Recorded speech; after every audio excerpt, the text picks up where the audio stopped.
Alrighty boys, Colm here from SVG PCs, and I'm making a quick video today about what graphics cards you should be buying and what cards you should be avoiding in 2025. So starting off, we're going to go over the GPUs you should avoid, then we're going to go into the GPUs that are okay to buy but they're bad value for money, and then we'll go into the GPUs that are good value for money, and then we'll look at some options on the used market as well. All the GPUs I'm going to be going over at the start of the video are going to be current gen GPUs, so there's only going to be GPUs that you can buy brand new right now. Alrighty, so straight into it. First GPU that you want to avoid is going to be the RTX 5060 8GB. The first couple of GPUs that I'm going to be having here that we should be avoiding are all going to be 8GB cards, because in 2025 there is zero reason that you should spend any money on a brand new graphics card that only has 8GB of VRAM. 8GB of VRAM is slowly becoming obsolete even for 1080p, not just 1440p. Any card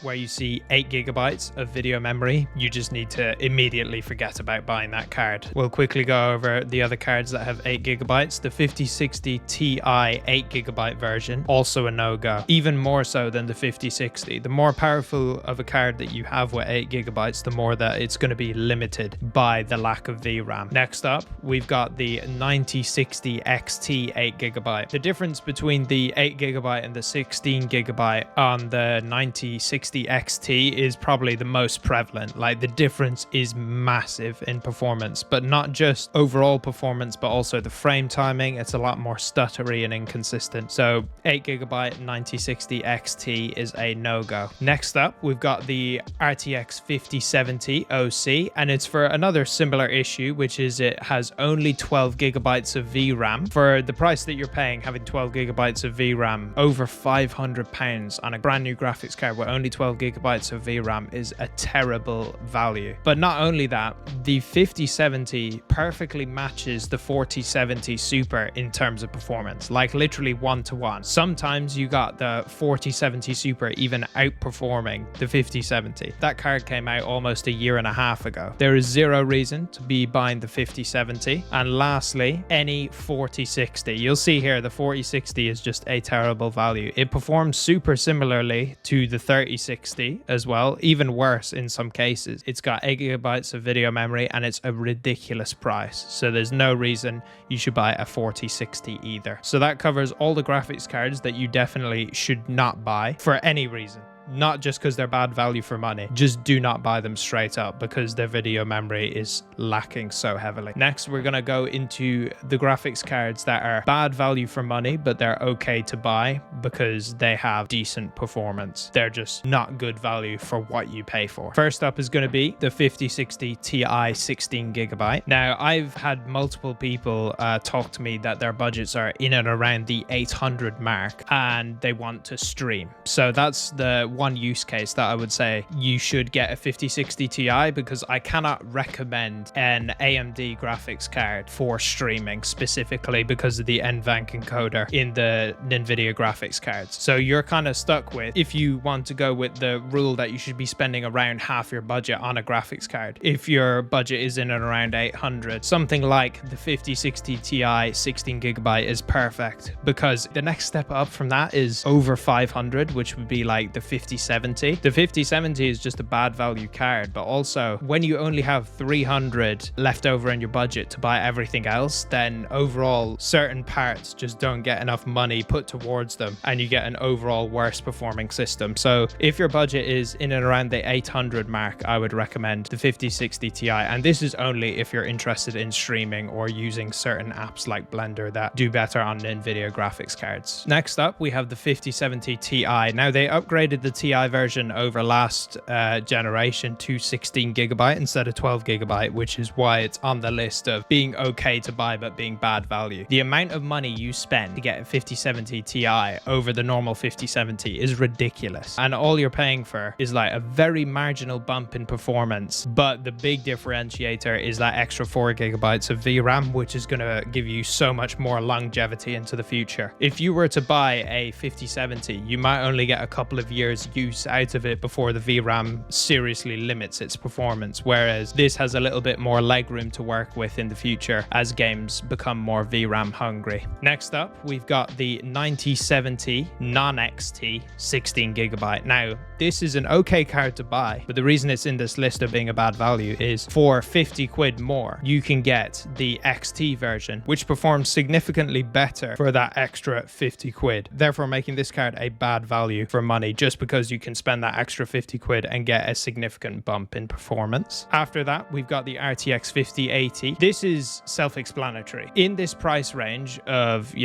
1,000 to 1,200-ish, there's kind of no other competition really. There's no competition from AMD. But the problem is this card is just a terrible value. The only reason that this card can be priced the way it is priced is because it doesn't have any competition. If AMD released something kind of along the lines of what they did with the 7900 XTX for this generation, then maybe Nvidia would be incentivized to lower the price, but they have not done so. This is just an all-round terrible value card, but because it's the only card in its category, I still have to say it's okay to buy, but it's just bad value for money. And finally, we have the 5090.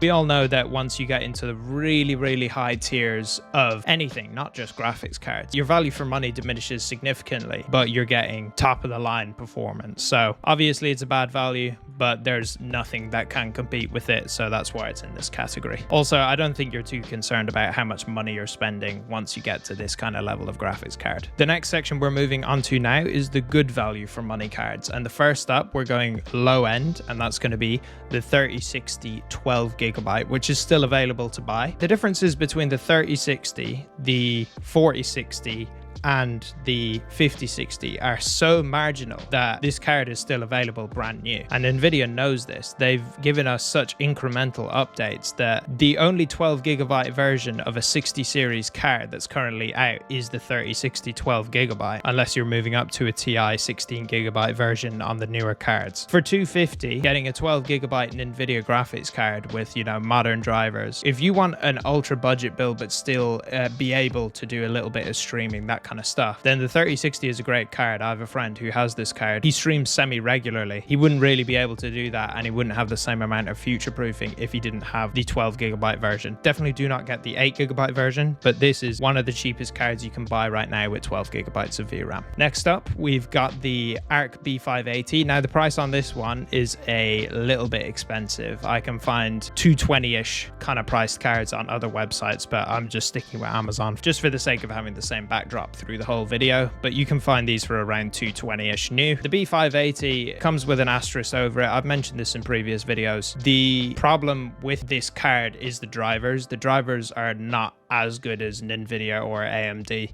They're just not on the same par. So, if you were to buy this, it's a difficult one. It's good value for money objectively, but what with all the issues going on with Intel right now, you might want to pick this up as a kind of a museum piece because they might not be making anything else for a long time, graphics card wise, who knows. Good value for money cards, right? The 9060 XT is the best performing card for the amount of money you spend. The value to performance on this card is unbelievable. 320 for a 16GB well-performing XT version of this card. It's crazy how viable the 9060 XT 16GB is and how terrible the 9060 XT 8GB is. But if you're in the range of having a budget in and around the 600 slightly over mark, this is the graphics card that you have to pick up, especially if you're gaming focused. This is the best value for money easily. I would happily recommend this to anyone pretty much. After that, we've got the 9070 XT. This card is an amazing value kind of mid-tier card. So if you're aiming for that 1440p high frame rate, high settings kind of build, then this is, if you're gaming focused especially as well, then this is the card that you need to buy. There's only a few cards, unfortunately. We've only got 4 cards currently that are actually good value for money, which is quite upsetting to me. This is definitely an amazing value card that you should pick up if your budget's in and around the 1200 range. And moving on, finally, we're going to the used market. So if your budget is around 200-ish, you should pick up a 2080 Ti used. There's plenty of these around the 200 mark. For the value to performance on one of these used 2080 Ti's is really good. You've got 11 gigabytes of VRAM, so it's still pretty future-proof. And this is just an easy recommendation if you're looking at the used market and your budget's quite small. You compare the performance of the 2080 Ti to the 3060, it's just, you know, it blows it out the water pretty much. So that's an easy recommendation. Stepping up to kind of the 300 mark, we've got the RTX 3080. This is a 10 gigabyte one, but you can pick up the 12 gigabyte version. This has slightly less VRAM, but it's an easy recommendation for kind of the 300 mark. You've even got one here that's 250. The performance you can expect around 4070, slightly lower kind of performance. Moving up to kind of the 400 range, I can recommend the 4070 Super. This is a card that I have. I bought it on launch day for just under 600. It was 590 on launch day, but now it's gone all the way down to around 400-ish. There's one here even that's 370.